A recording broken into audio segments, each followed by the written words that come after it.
Hello everyone, welcome back to the another lecture of this course. This is part 2 and in this lecture we will discuss types of solids and their energy band diagrams, chemical bonds. The contents of this lecture are solids, metal, semiconductor, insulators with their energy band diagrams and chemical bonds. So we will discuss all these topics one by one. Solids. Basically, there are three types of matters in physics, and these are solid, liquid, and gas. In case of gas, the particles are separated and there is no regular arrangement. In case of liquid, the particles are close together, but there is no regular arrangement. While in case of solid, the particles are tightly connected and usually having a regular arrangement. The solids are further classified into three categories such as metal, semiconductor and insulators. So we will discuss all these solids one by one with their energy band diagrams. And the solids are able to conduct the electricity if movable charge carriers are there. Metal. The energy band diagram for the metal is given here. Energy band diagram contain two bands and these bands are valence band and conduction band. Valence band is the outermost shell, while conduction band is the band where free charge carriers are there. So metals contain movable charge carriers, and in metals the electrons in the valence band are easily moving to the conduction band because valence band and conduction band, these two bands are overlapping to each other. It means there is no energy gap between these two bands. So electrons in the valence band easily approaching to the conduction band. So at room temperature, when we applied a small voltage across the metal, then the electrons in the valence band easily moving to the conduction band. There is movement of electrons, and due to movement of these electrons, current conduction is there. So at room temperature, metal has the current conduction. Examples of the metals such as aluminium, copper, iron, gold, silver. The metal has the less application in electronics field because of it has current conduction at room temperature, and in electronics the user want some application will operate as per his desire or requirement. But in case of metal, charge conduction is always there if we applied external voltage, a small voltage even. Semiconductor, that is the another type of solid. Semiconductor is the semiconductor or semi-metal or semi-conduction material. It means it has the property in between metals and insulators. Energy band diagram for semiconductor material is given here, valence band and conduction band.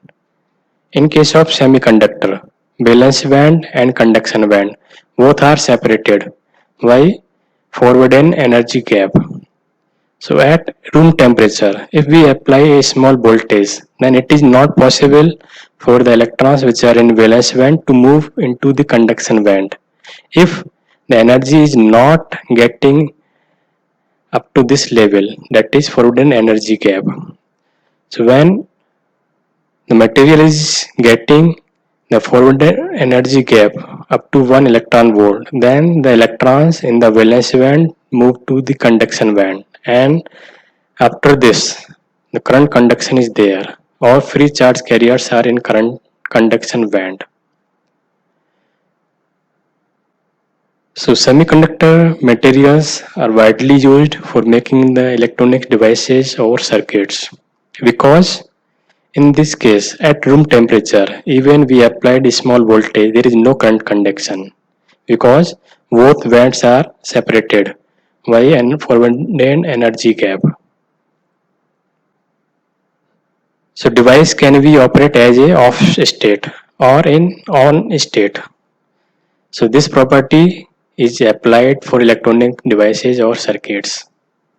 So in periodic table, the group 4 elements are the semiconductor materials which have the 4 electrons in their outer shell. Compound semiconductor is also there in electronics field. Group 4 and group 6, these are commonly used for making the compound semiconductor.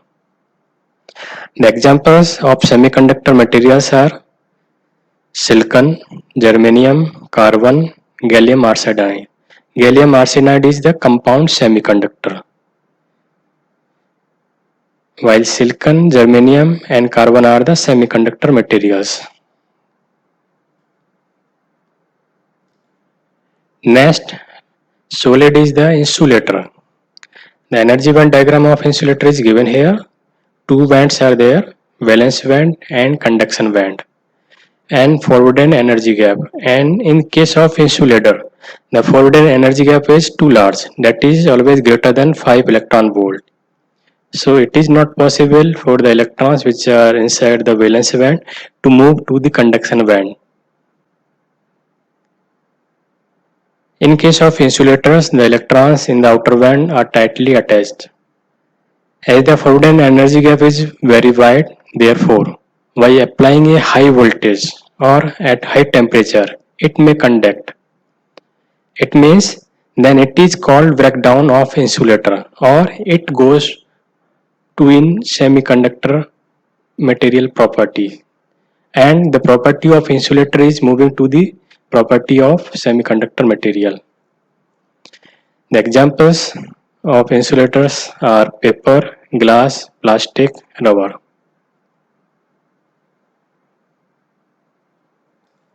Chemical bonds. Chemical bond means net attraction that keeps the particles such as atoms, ion, molecules close to each other. Attractions are always in between the oppositely charged particles.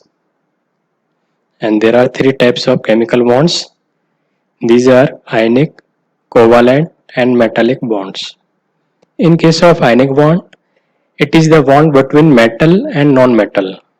It means electrons are transferred from the metal to non-metal and creating positive cation and negative anions. Oppositely charged ions cause electrostatic attraction.